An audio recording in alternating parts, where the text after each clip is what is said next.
Hello everyone, எல்லாருக்கும் வணக்கங்க. Welcome to Kayu's kitchen. இன்னைக்கு நம்ம காயூஸ் கிச்சன்ல என்ன ஸ்பெஷல் ரெசிபி பார்க்க போறோம் அப்படின்னா, ரொம்பவே ஹெல்த்தியான அதே சமயம் சூப்பர் டேஸ்டியான பால் கொழுக்கட்டை தாங்க. இந்த பால் கொழுக்கட்டைய உங்க வீட்டில் ஒரு முறை செஞ்சு கொடுத்து பாருங்க, கண்டிப்பா திரும்ப திரும்ப கேட்பாங்க. இன்னைக்கு நாம வீட்டில் இருக்கக்கூடிய பச்சரிசி வச்சு எப்படி பால் கொழுக்கட்டை செய்யறது அப்படிங்கிறத செஞ்சு காமிச்சிருக்கோங்க. நீங்க கடையில விற்கக்கூடிய கொழுக்கட்டை மாவு, இடியாப்ப மாவு வச்சு கூட செஞ்சுக்கலாங்க. ஸோ வாங்க எப்படி செய்யறது அப்படிங்கிறத பார்த்துடலாம்.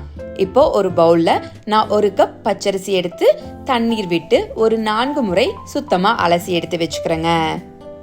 நல்லா அலசிட்டு தண்ணீர் விட்டு ஒரு 4 மணி நேரம் ஊற வச்சுக்கலாங்க. 4 மணி நேரத்துக்கு அப்புறமா பார்த்துட்டீங்கன்னா பச்சரிசி நல்லா ஊறிடுக்குங்க.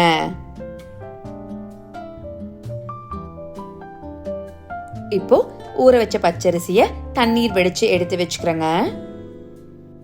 தண்ணீர் வடிச்சு எடுத்து வச்சிருக்கக்கூடிய பச்சரிசிய ஒரு வெள்ளை துணி போட்டு இது மாதிரி ஸ்ப்ரெட் பண்ணி ஒரு 20 நிமிஷம் நாம காய வச்சுக்கலாங்க.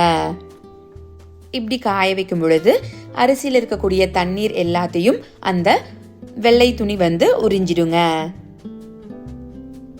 20 நிமிஷத்துக்கு அப்புறமா நம்ம காய வைத்த பச்சரிசிய ஒரு மிக்ஸி ஜார்ல சேர்த்துக்கலாங்க.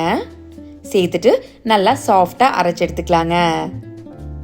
இப்ப பாத்துட்டீங்கன்னா நமக்கு சாஃப்டான பச்சரிசி மாவு கிடைச்சிருச்சுங்க. அரைச்ச பச்சரிசி மாவை நாம ஜல்லடையில போட்டு சலிச்சு எடுத்துக்கலாங்க.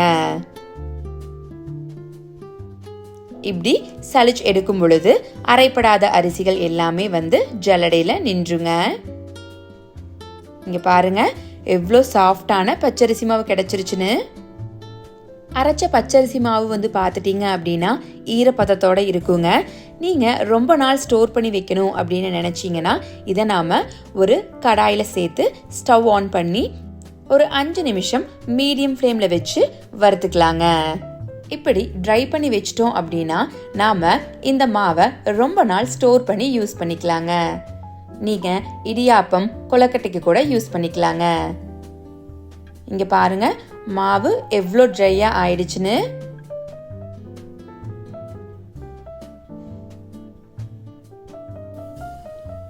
அடுத்து ஒரு பவுல்ல நாம அரைச்சு வச்ச மாவை 1 கப் எடுத்துக்கிறோங்க. கூடவே ஒரு டீஸ்பூன் நெய் சேர்த்துக்கிறோங்க. கூடவே ஒரு 1/2 டீஸ்பூன் உப்பு சேர்த்துக்கிறோங்க. இங்க சேர்க்கக்கூடிய உப்பு கொழுக்கட்டையினுடைய டேஸ்ட்டை அதிகரிச்சு கொடுக்குங்க.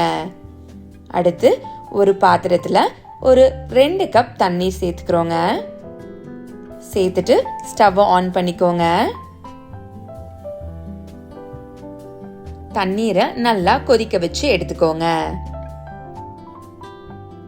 அடுத்து கொதிக்க வச்ச தண்ணிய கொஞ்சம் கொஞ்சமா நாம எடுத்து வச்சிருக்கக்கூடிய அரிசி மாவுல சேர்த்துக்கலாங்க. இப்படி சுடு தண்ணீர் விட்டு கலக்கும் பொழுது அரிசி மாவு நல்லா வெந்துருங்க. நம்ம தேவையான அளவு மட்டும் தண்ணீர் சேர்த்து மாவை கலந்துக்கலாங்க. நீங்க ஸ்பூன் வச்சு கலந்துக்கோங்க, ஏன்னா மாவு கொஞ்சம் சூடா இருக்குங்க. தண்ணீர் விட்டுட்டு மாவு ஆறுற வரைக்கும் ஒரு 5 நிமிஷம் விட்டுறலாங்க. 5 நிமிஷத்துக்கு அப்புறமா மாவை கையில பிசைஞ்சு எடுத்துக்கலாங்க.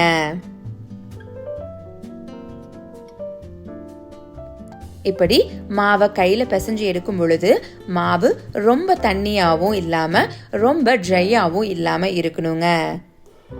மாவு கையில ஒட்டாத மாதிரி பதத்துக்கு இருக்கணுங்க. இங்க பாருங்க மாவு எவ்வளோ சாஃப்டா இருக்குன்னு. என் கையில கூட ஒட்டலைங்க. இதுதான் கரெக்டான கன்சிஸ்டன்சிங்க. அடுத்து கொஞ்சமா நம்ம உள்ளங்கையில நெய் சேர்த்து கொழுக்கட்டை உருண்டைகளை பிடிச்சுக்க போறோங்க. இப்போ நம்ம பிசைஞ்சு வச்சிருக்கக்கூடிய மாவிலிருந்து ஒரு சின்ன பீஸ் எடுத்து நம்ம உருட்டி எடுத்துக்கலாங்க. மீடியம் சைஸா உருட்டிக்கலாங்க. உருண்டை ரொம்ப பெருசாவும் இல்லாம ரொம்ப குட்டியாவும் இல்லாம மீடியம் சைஸ் உருட்டி எடுக்கும் பொழுது கொழுக்கட்டை உருண்டை நல்லா வெந்துருங்க.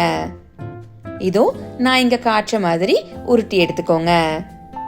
நான் பிசைஞ்சு வச்சிருக்கக்கூடிய மீதமுள்ள மாவுலையும் கொழுக்கட்டை உருண்டைகளை உருட்டிக்கிறேங்க.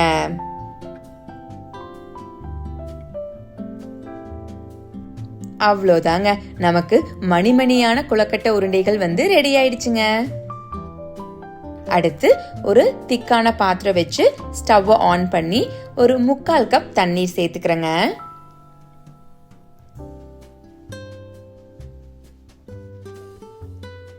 தண்ணீர் நல்லா கொதிச்சு வந்ததும் நாம பிடித்து வைத்திருக்கக்கூடிய கொழுக்கட்டை உருண்டைகளை உள்ள சேர்த்துக்கலாங்க. உருண்டைகளை ஒன்னொன்னா உள்ள சேர்த்துக்கலாங்க. அப்படியே சேர்க்கும் பொழுது உருண்டைகள் உடையறதுக்கு சான்ஸ் இருக்குங்க. அதே மாதிரி உருண்டைகள் ஒட்டிக்கிறதுக்கு கூட சான்ஸ் இருக்குங்க.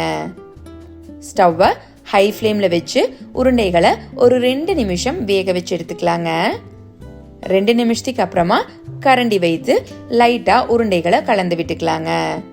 அதுக்கு முன்னாடியே கரண்டிகளை வைக்கும் பொழுது உருண்டைகள் உடைஞ்சிருங்க. அடுத்து ஒரு கப் திக்கான பசும்பால் உள்ள சேர்த்துக்கிறோங்க. கூடவே 1 கப் லேசான தேங்காய் பால், அதாவது 2ஆம் தர தேங்காய் பால் உள்ள சேர்த்துக்கிறேங்க.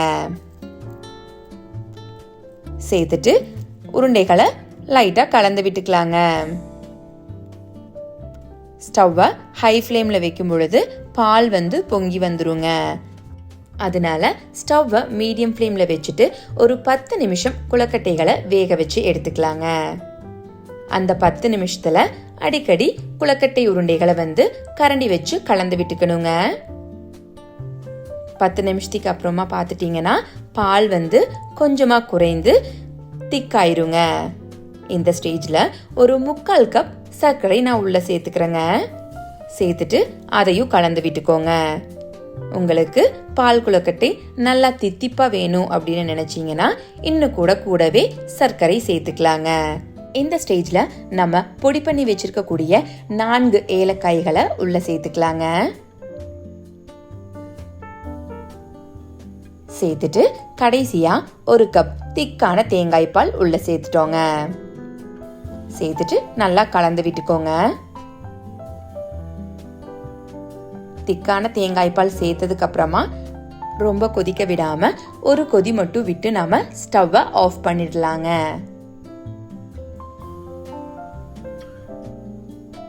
அவ்வளோதாங்க, ஒரு கொதி வந்ததும் ஸ்டவ்வை ஆஃப் பண்ணியாச்சுங்க.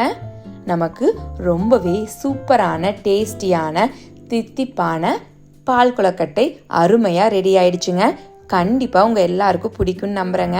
ஸோ உங்கள் வீட்லேயும் நீங்கள் ட்ரை பண்ணி பார்த்துட்டு எப்படி இருக்குது அப்படிங்கிறத மறக்காமல் நம்ம கமெண்ட் செக்ஷனில் சொல்லிடுங்க. அதே மாதிரி நம்ம சேனலையும் மறக்காமல் லைக் அண்ட் சப்ஸ்கிரைப் பண்ணிக்கோங்க. Thank you everyone.